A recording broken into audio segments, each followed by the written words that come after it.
This is episode 51 of Teacher Approved. You're listening to Teacher Approved, the podcast helping educators elevate what matters and simplify the rest. I'm Heidi. And I'm Emily. We're the creators behind Second Story Window, where we give research-based and teacher-approved strategies that make teaching less stressful and more effective. You can check out the show notes and resources from each episode at secondstorywindow.net. We're so glad you're tuning in today. Let's get to the show. Hey there, thanks for joining us today. In today's episode, we're talking about how to turn around a bad day at school. Normally, we begin our episodes with a morning message, but this week we had such an amazing response to our message in our Facebook group that we decided to devote the whole episode to that discussion. But first, it's time for the product of the week. This week, we're highlighting our March Jargon Journal. The Jargon Journal program is our weekly words curriculum designed to use picture books to teach Tier 2 words to your students. Heidi, will you remind us how the Jargon Journal routine works? I would love to. So Mondays are for introducing the 4 new words with the week's Read Aloud book. And then over the course of the week, the students interact with the words each day and they record their thinking in a vocabulary notebook. There's a PowerPoint review lesson that is a perfect activity for Friday. And then there is also a brief assessment to see how well students understand the new vocabulary words. In our March set, we have Jargon Journal sets for the books, Jamie O'Rourke and the Big Potato. Love that one. Always a classic. In Like a Lion, Out Like a Lamb, Puddles, and That's What Leprechauns Do. You can grab just the titles you need, the set of 4 books for March, or a bundle of all of our units. The Jargon Journal units are available in our store and at the link in our show notes. And we've been thinking about creating some new Jargon Journal sets for more books. So if this is something you'd be interested in seeing, let us know and let us know what books you would love to see. We recently asked our Facebook community to share their best tips for turning around a rough day of school. We got the best, most thoughtful responses from the amazing teachers in our group, so we wanted to share their insights here with you. We should all benefit. We've all had days like that where you or your students or all of you are just in a funk and the day just feels like you're on the wrong foot no matter what you do. I know sometimes on hard days, I really didn't feel like I had the energy to do a classroom reset, and so I would just run out the clock. Sometimes all you can do is get through, but we got such great suggestions from our community that hopefully there is something here that you can tuck in your back pocket to help you turn around the next hard day you encounter. It really is okay if all you can do is push through. Sometimes that is just all we can manage. But slogging through to the bell may not be helping us the way we think it is. It does take effort to redirect the energy of an entire class. But it's also exhausting to keep pushing through when something isn't working. That might feel like the simplest option, but in reality, your energy is just slowly being drained. Not only that, but if we are having a rough time, our kids are having a rough time, I'm reminded of one of my favorite quotes about teaching, and this is from Chaim Ginott, and apologies if I said that name wrong. I watched several videos trying to find the correct pronunciation, and I got an assortment, so made my best guess there. But the quote is, "I've come to a frightening conclusion that I am the decisive element in the classroom. It is my personal approach that creates the climate. It's my daily mood that makes the weather." Oh, I remember hearing that quote when I was a new teacher, and it was such a wake-up call to me about the power that I hold in my classroom and the responsibility I have to wield it well. Now, an unbalanced classroom climate might not be fully our fault as the teacher. Maybe there's a full moon. Oh. Maybe it's the day before a break. Maybe you just have really hard kids. Some years are like that. Yep. But as the teacher, right, I call the shots. So if the weather in the room is stormy, I'm the one with the power and the obligation to bring back the sun. The kids can't do it, even if they're the ones responsible for the storm. Bless their hearts. If our class's engagement scale is too far into that overwhelm side, it's up to the teacher to increase the structure to rebalance it. Okay, so how do we do that? I think the first thing is to remind yourself that this is a normal and expected part of teaching. Every single teacher in every single classroom has hard days. It is truly inevitable and nothing to be ashamed of. Several years ago, my friend Betsy, Emily, you know Betsy. I know Betsy. Hi, Betsy. Betsy and I were visiting London in June, and our school district always got out in May, so we were already in full summer mode, but the schools in England were still in session. And so one afternoon, we passed by a school, and of course, there were kids running all over the playground. Their teacher was trying to get them in line and give them some directions. And it was going about as well as you can imagine it would go the last week of school. So after a few minutes of really trying to get them to focus, he just let out the deepest, heaviest sigh of like, ah. And Betsy and I just immediately burst out laughing. We were across the street, so I don't think you could hear us, but we recognized that sigh. It was the universal teacher sigh. It was the sound of someone about 90 seconds away from losing their mind. It reminds me of that quote from Princess Bride. That is the sound of ultimate suffering. Yes. It definitely feels like that at that moment. But hopefully there is some comfort in knowing every teacher on the planet has felt that way. You are just adding a link to the noble chain of teachers down to their very last nerve. Before we do dive into some useful tips for how to claw back from the edge, let's talk about what not to do. First of all, don't dig your heels in and refuse to adjust your plans. Yes, you need to cover that math topic today or you'll be behind schedule. But if you are insisting on pushing through, the kids aren't really in the zone to understand the content anyway. So adjusting your plans isn't really putting you any further behind. Also, don't get too far ahead of yourself. It's easy to start spiraling. If we're struggling in February, how will we make it to May? We can't solve May's problems right now. All we can do is get through this moment. And remember, try not to blame or criticize. Blaming the kids makes it easy to lash out, and that's going to make it harder to solve the problem. And don't blame or criticize yourself either. Yes. You're doing your best. Don't focus on what should be instead of what is. Probably if your administration were more supportive or you had better resources or you had different students, everything would be easier. But you can only control what's in your control, so we have to work with what we have. And lastly, don't neglect your needs. You deserve to be able to teach. If a situation is preventing you from doing that as well as you would like, it is a situation worth correcting. So those are the no-dos. Let's talk about the yes-dos. First up, recognize how you're feeling.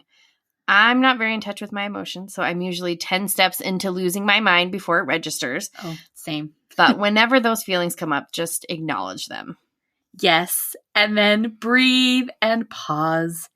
Give your prefrontal cortex a chance to reason with your panicking amygdala. That makes me want to take a breath right now. Okay, that's nice.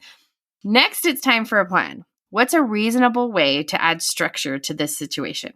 Maybe you just need to rearrange a couple kids, or maybe you need a full class intervention. We want to give you some tools to help you take action. So we organized the suggestions from our Facebook group around 4 verbs: change, connect, create, and center. And of course, they all start with the same letter because we can't help ourselves. But they don't start with the same sound and is really bugging me, but English has its limits. What can I say? Sadly, it does. Okay, let's start with the first action, change, and lead things off with the verbiest verb of move. The quickest, easiest way to reset a rough day is to move. Summer from our Facebook group suggests, stop what we're doing, have a little time to unwind and release built-up tension, like running around outside. And Melinda adds, music, get them up and moving, do a brain break or a just dance video. And Erica also recommends dancing. She says, put on a dance and rock out with the kids. And I have to say, my go-to on a really rough day was having my students do Tootie-Ta, which if you don't know it, look it up on YouTube. It's the most ridiculous thing. And I would do it when I was really fed up because they looked so ridiculous doing it that it just made me fall in love with them again. And so I highly recommend that one too. Yeah, movement, any kind, especially to music, will really reset the tone of a class. Besides changing what your bodies are doing, you can change where they are. Jessica recommends a change of scenery or a change of pace. Oh yeah, I think that one can be a real game changer on a tough day. So you could try moving to a different part of the room or even getting outside of the room if that's possible. And don't be afraid to change what you're doing. Anna says, stop, watch a video, take a break, tell the kids we need to reset and try again, and then we start over. If you can't completely change what you're doing, try to change how you're doing it. Maybe you are going to have the kids work as partners, but they're going crazy. So you can always switch to having everyone work independently or do a big pivot and just complete the work as a whole class. Or maybe you need to change your expectations. Maybe the kids are actually getting their work done, but they're chatting more than you'd like. Take a step back and evaluate if you're just uncomfortable with the noise and movement or if it really requires intervening. Let's say maybe this situation does call for some increased structure, though. In that case, Emily from our Facebook group has these suggestions. Go back to the basics. Retrace expectations and practice until perfect. My class was terrible yesterday, so today I was extra intentional with my instructions and pace. I also use Skittles to incentivize good behavior. It's amazing what first graders will do for one Skittle. It's so true. I saw a meme today that said, my wife is a teacher and I think she's using her teacher tools on me, but I do really enjoy getting one Skittle every time I make the bed. So that was perfect for this. There you go. And Cindy J says, be proactive about this. When you see things just beginning, don't just give a standard direction, but underline the desired outcome while doing so. So for example, I know my scholars will remember our carpet rules when I call your table to come to the carpet. If you heard me, give a smile, and if you are ready to show your best, give a thumbs up. Cindy and Emily are spot on. Reminding everyone of your expectations can go a long way toward changing what's happening in a hard moment. As a teacher, it's so easy to feel locked into our plans for the day. But remember that you always have the power to change what's happening in your classroom. As Cindy M reminds us, we have a lot of Cindys in our orbit. Choose again. I say it to myself with my thoughts and feelings when the negative seeps in, and I say it to the kids when conflicts arise. We always have the choice to choose again. Our attitude changes our perspective. Oh, that's such good advice. Hey there, teacher friend. Do you have a question or concern that could use a teacher-proof solution? We'd love to help you out by answering your question here on the podcast. You can submit your questions to hello@secondstorywindow.net and put podcast question in your subject line. We can't wait to hear what's on your mind.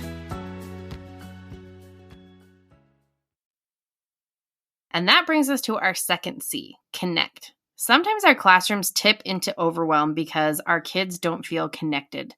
So how do we fix that sense of disconnection? Several teachers recommended inviting the kids to offer a solution. Tim said, acknowledge that the current plan is not working and ask for suggestions from the students about how to turn the day around. And Julia mentioned, we gather on the carpet, take some deep breaths, talk about what's not working, and make a plan to address the issues. Then I read a book to them. They love to be read to. I think this is such a great way to get things back on track while also building the connection in your classroom. Doing an activity as a group is a simple way to create the feeling of connection, especially an activity that provides a service. So if you can just stop whatever is going on and have the kids draw pictures for the school secretary, or have them make paper hearts with nice messages to stick on the door of the kitchen for the lunch workers. Even going out to the playground and rounding up the stray soccer balls can give what's called a helper's high. Just a few minutes of simple kindness can really go a long way. And going outside has the added bonus of getting some connection to nature, even if all you have is the grass on the soccer field. And Cindy J points out the long-term benefits of creating connection. I embrace fixes, for correcting answers in seat work to social issues on the playground. To fix is an empowered thing to do and creates an ownership of victory. This is established at the beginning of the year. We are not perfect, but growing, and that's okay. So with all of that background, I announce whatever behavior needs a fix and that I trust that they can get it right. I give them limited time to do so. My call, I don't reveal when.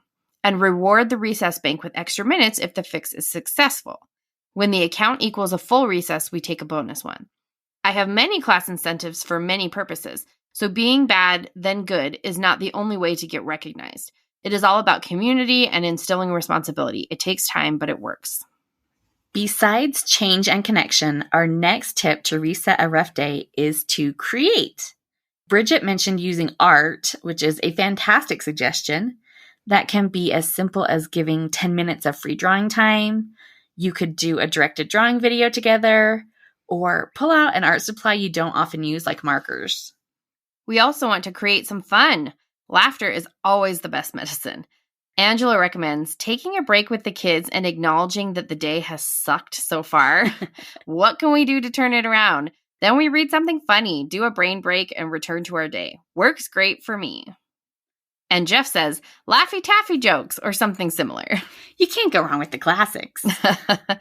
We include jokes and riddles in our morning messages and Fluency in a Flash mini lessons. So either one of those would be perfect to have on hand to create connection and fun on a rough day.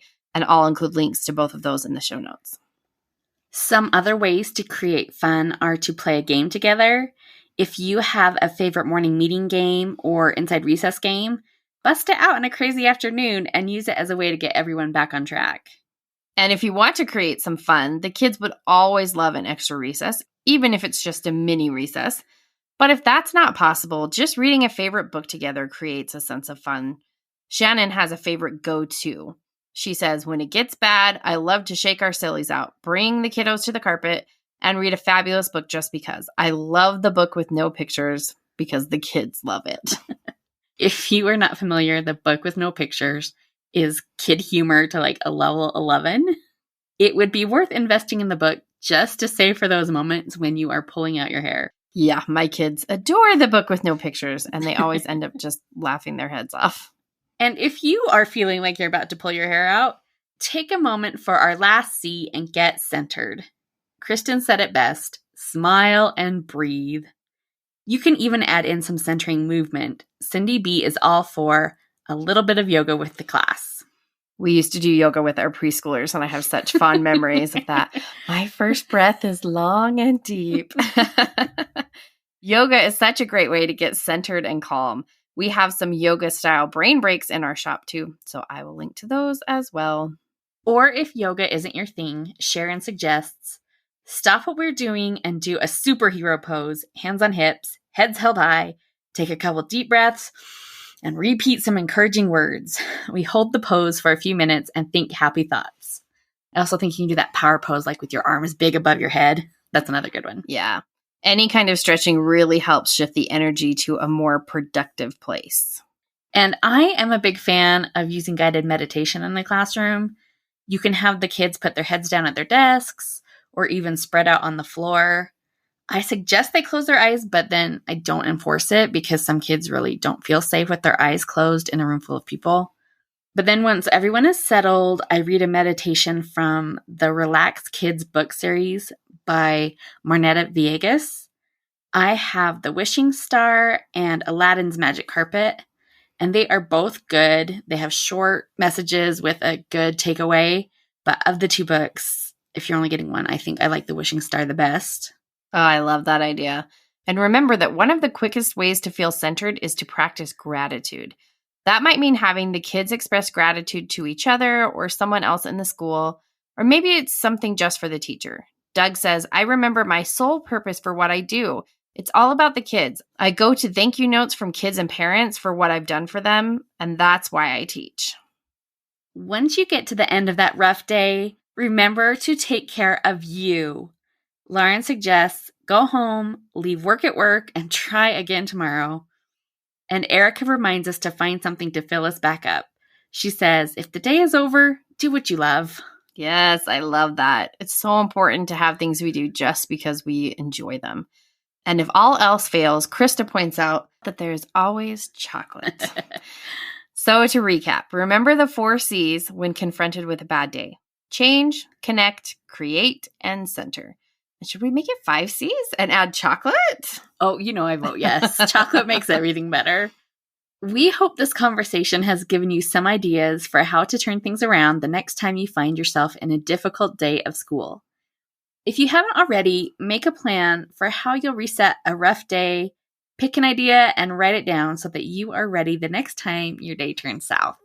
We'd love to hear what you do to turn around a bad day of school. Come join the conversation in our Teacher Approved Facebook group. Now let's talk about this week's Teacher Approved tip. Each week we leave you with a small, actionable tip that you can apply in your classroom today. This week's Teacher Approved tip is make a rough day emergency kit. So as we mentioned, and as I'm sure you know, every teacher faces hard days, but just think how relieved you would be to have a literal kit at hand that you could pull out to reset a rough day. As Emily and I have been prepping this episode, I just keep thinking of one of the girls in my neighborhood. She's away at college now, but she's just a couple semesters away from stepping into her own classroom. And I think I want to put together a rough day emergency kit for her. I was thinking maybe one of those like Sterilite latch boxes, not the giant ones, just the size that's like about a foot long and only like 3 inches high. Because that would be easy to store, but it would still fit like picture books and some yoga cards and always some chocolate. I'll have to think about what else to include. I know, now you've got my wheels turning. I know, I've really been thinking about this. I've got a little while. So if you have any ideas, please let us know over in the Teacher Approved Facebook group. It would be great to have an idea bank that we could all benefit from. Yeah, maybe we'll have to share it here on the podcast if we get some good responses. Oh, perfect. To wrap up the show, we're sharing what we're giving extra credit to this week. Heidi, what are you giving extra credit to this week? My extra credit is going to body butter, and that is just a weird thing to say out loud. Our mom was so sweet, and she got us each advent calendars from the Body Shop. They were so fancy, too. They really were, with drawers, the whole thing. And the surprise on December 25th was an avocado body butter. And I've been using it all winter, and I don't think my hands have ever been so happy in the winter. I don't think I've used that one yet. Now I've got to get on it. Yes, you do. It's, okay, avocado is not a scent that I would have picked out, but I've noticed it really isn't strong at all, which is good because I'm real picky about lotion scents. I used to get Body Shop products all the time. Emily, you probably remember that. I do. But then, I just stopped going to malls and I sort of forgot about the Body Shop. So this has been a very pleasant reintroduction. Oh, love it. And if you too have dry hands, get you some body butter. Yeah. Emily, what is your extra credit this week? Well, I'm giving extra credit to Heidi for the gift she gave me for Christmas. So if you've been listening for a while, you may have heard me say that I wanted to make an effort to see more movies in the theater. It's an experience I really enjoy, but I find it hard to make time to do it.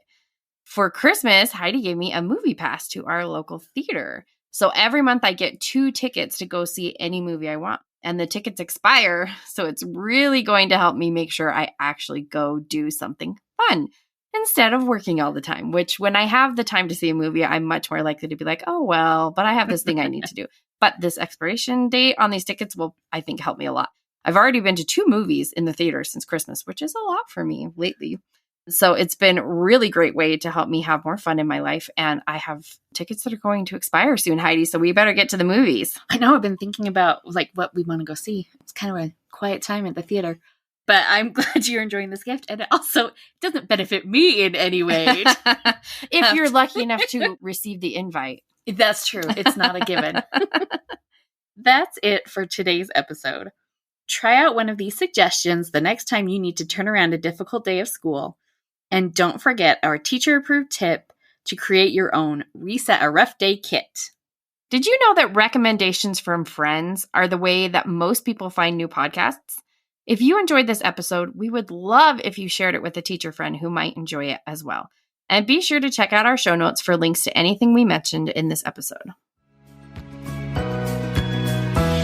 We hope you enjoyed this episode of Teacher Approved. I'm Heidi. And I'm Emily. Thank you for listening. Be sure to follow or subscribe in your podcast app so that you never miss an episode.